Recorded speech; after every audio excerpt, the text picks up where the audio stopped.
So yung guys, yung kami ngunyan digdi sa Busay Falls, Malilipot Albay. Siyempre kasama natin si Ningman Langit ng Matigsong PH at siyempre si Paaya ITV na nandun pa sa labas. At nandito na kami sa loob guys. Ayan, napunta kami doon para makita rin ni Paaya ITV. Galing pa itong Cam Norte. Ayan, pumunta dito sa atin. Kaya iginala natin dito sa Busay Falls. Para naman itong si Paaya ay maging ayahay, di ba? Maging ayahay.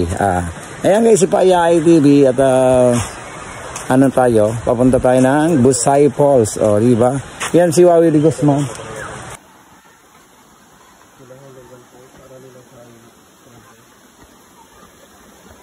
Okay, magkano siya ka-develop? Ha? Okay, magkano siya ka-develop? Oo.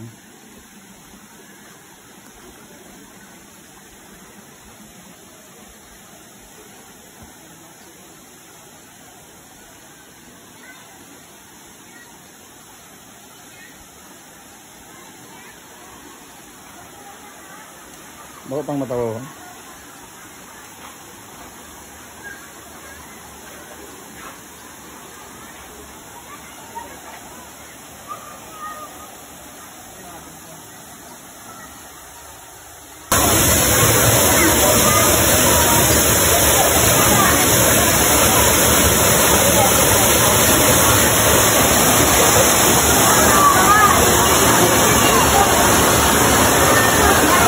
So ayun guys, nandito tayo ngayon sa Busay Falls. Ayan, makikita nyo, ito yung Busay Falls. Ayan, at napakarami rin naliligo dito. Dito lang yan sa Malilipot Albay. Ayan, ang Busay Falls. Maganda rito kasi konti lang yung tao. At talagang galing sa taas yung kanyang